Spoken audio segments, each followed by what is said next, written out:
ना, मेरे बस का रोग नहीं है। कोशिश कर रहा हूं लेकिन मेरे बस का रोग नहीं है।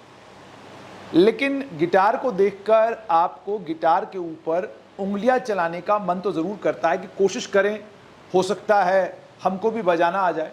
एक ज़माना था गिटार बहुत इम्पॉर्टेंट हुआ करता था हर यंगस्टर की ज़िंदगी में, लेकिन आहिस्ता आहिस्ता गिटार की अहमियत और गिटार की इम्पोर्टेंस कम होती गई है।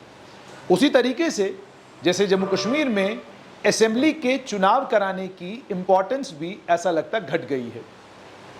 स्ट्रेट लाइन पर हमने आपको बताया था कि मार्च अप्रैल में चुनाव होने की संभावना है, लेकिन फिर हम ही ने आपको बताया कि शायद असेंबली के चुनाव पहले नहीं होंगे, पहले पंचायत के चुनाव होंगे, फिर म्युनिसिपैलिटी के चुनाव होंगे और उसके बाद जाकर जम्मू कश्मीर में असेंबली के चुनाव भी हो सकते हैं। और कारण भी हमने आपको गिनवा दिए थे। हमने कहा था पहले G20 है, G20 के खत्म होने के बाद अमरनाथ यात्रा है और यात्रा के खत्म होने के बाद के पीरियड में पहले आपको पंचायत के चुनाव कराने हैं और उसके बाद फिर आपको म्युनिसिपैलिटी के चुनाव कराने हैं। या मान लीजिए म्युनिसिपैलिटी और पंचायतों के दोनों के चुनाव आप एक साथ कराते हैं। लेकिन क्या वजह है कि जम्मू कश्मीर में असेंबली के चुनाव नहीं हो रहे हैं? लोग ये सवाल पूछ रहे हैं। इन सवालों के जवाब तलाशने के लिए हमने अलग अलग नेताओं से बातचीत की। भारतीय जनता पार्टी के नेताओं से बातचीत की, उनने भी कहा ऑफ द रिकॉर्ड हम बात करेंगे, ऑन रिकॉर्ड तो हम वही कहेंगे जो पार्टी का इस पर स्टैंड है। हमारा स्टैंड ये है कि जम्मू कश्मीर में जल्द असेंबली के चुनाव होने चाहिए। लेकिन ऑफ द रिकॉर्ड सब ये मानते हैं कि जम्मू कश्मीर में चुनाव जल्दी होने चाहिए, जम्मू कश्मीर में आम जनता का राज जल्द बहाल किया जाना चाहिए, जम्मू कश्मीर को जल्द मुख्यमंत्री मिलना चाहिए और अपना मंत्रिमंडल मिलना चाहिए। जब आप वजह पूछते हैं तो वो ये कहते हैं कि बाबू लोग हमारी बात सुनते ही नहीं हैं, आम जनता की सुनवाई लगभग खत्म होकर रह गई है, सरकार जो चाहती है वो करती है, जिस तरीके से चाहती है उस तरीके से करती है, हमसे कोई सलाह मशवरा नहीं है और हमारे सलाह मशवरे के बगैर किया जा रहा है। अब आप म्युनिसिपैलिटियों को देख लीजिए, प्रॉपर्टी टैक्स लगाना था, सरकार ने कौन सा म्युनिसिपैलिटियों से पूछा, बिना म्युनिसिपैलिटी से पूछे जो है प्रॉपर्टी टैक्स लागू कर दिया गया।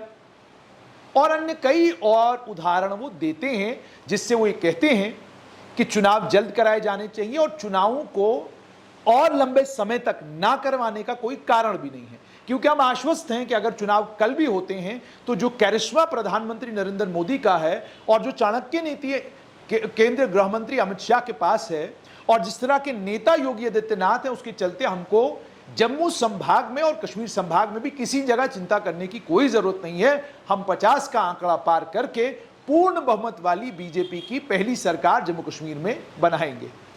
जब आप ये सुनते हैं उसके बाद आप नेशनल कॉन्फ्रेंस के नेताओं से बात करते हैं। नेशनल कॉन्फ्रेंस के नेता ये कहते हैं कि हमको ये मालूम नहीं कि कल जब चुनाव होंगे तो हमारी स्थिति क्या होगी, लेकिन आप जमीन पर चले जाइए, आम जनता से पूछिए, वो आपको खुद बताएगी कि आने वाले कल में जब भी चुनाव होंगे वो किसको अपना वोट देने के लिए तैयार है। पीडीपी के नेताओं से आप बात करते हैं तो वो भी कहते हैं कि हम इन चुनावों में एक बड़ा सिग्निफिकेंट रोल प्ले करने जा रहे हैं। कांग्रेस बात कर रही है रिवाइवल की, लेकिन एक पार्टी है डीपीएपी जिनका ये कहना है कि मुख्यमंत्री तो हम ही बनाएंगे, मुख्यमंत्री तो हमारी ही पार्टी से बनेगा, चाहे 6 एमएलए के साथ बने, चाहे 12 एमएलए के साथ बने, लेकिन बनेगा हमारा ही। ये सारी बातें हो रही हैं, लेकिन इसके बीच में जब वो सेंट्रल क्वेश्चन आता है कि चुनाव कब होंगे, तो आप बीजेपी के जम्मू कश्मीर के नेताओं से पूछिए तो उनको भी कोई पता नहीं, और आप बाकी किसी नेता से पूछिए उसे भी नहीं पता कि चुनाव कब होंगे। कई लोग तो ये भी कहते हैं कि जब गुलाम नबी आजाद जम्मू कश्मीर आए थे तो वो आश्वस्त थे कि मार्च अप्रैल में चुनाव होंगे, वो उसी तैयारी के साथ आए, लेकिन जब आए तो अब फंस गए हैं, क्योंकि मई का महीना भी जा चुका और चुनाव अभी तक कहीं नहीं है। और अब वो भी जानते हैं कि अमरनाथ यात्रा के समय तो चुनाव होंगे नहीं, उसके बाद चुनाव जाकर होंगे।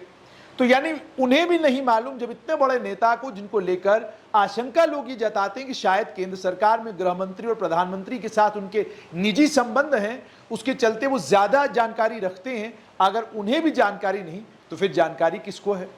इसका मतलब साफ तौर पर ये कि जो अटकलें और जो अंदाजे हम लगा रहे थे वो सही थे कि जम्मू कश्मीर में इस साल भी असेंबली के चुनाव होना नामुमकिन है। पंचायत के होंगे, म्युनिसिपैलिटी के चुनाव होंगे, लेकिन इस बार के पंचायत और म्युनिसिपैलिटी चुनाव में बड़ा बदलाव ये देखने को मिलेगा कि सभी राजनीतिक दल इन चुनावों में उतरेंगे।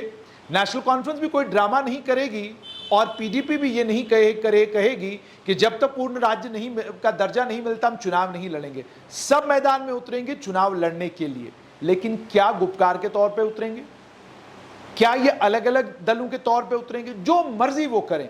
हालत इस वक्त ऐसी ही है जैसी हालत मेरी, यानी जिस तरीके से मुझे गिटार बजाना नहीं आता और मुझे नहीं पता कौन से तार को छेड़कर गिटार में कौन सी आवाज आती है और गिटार बजाया कैसे जाता है, इसी तरीके से जम्मू कश्मीर की राजनीति में पहली बार है कि कश्मीर के किसी भी बड़े नेता को नहीं मालूम चुनाव कब होने जा रहे हैं।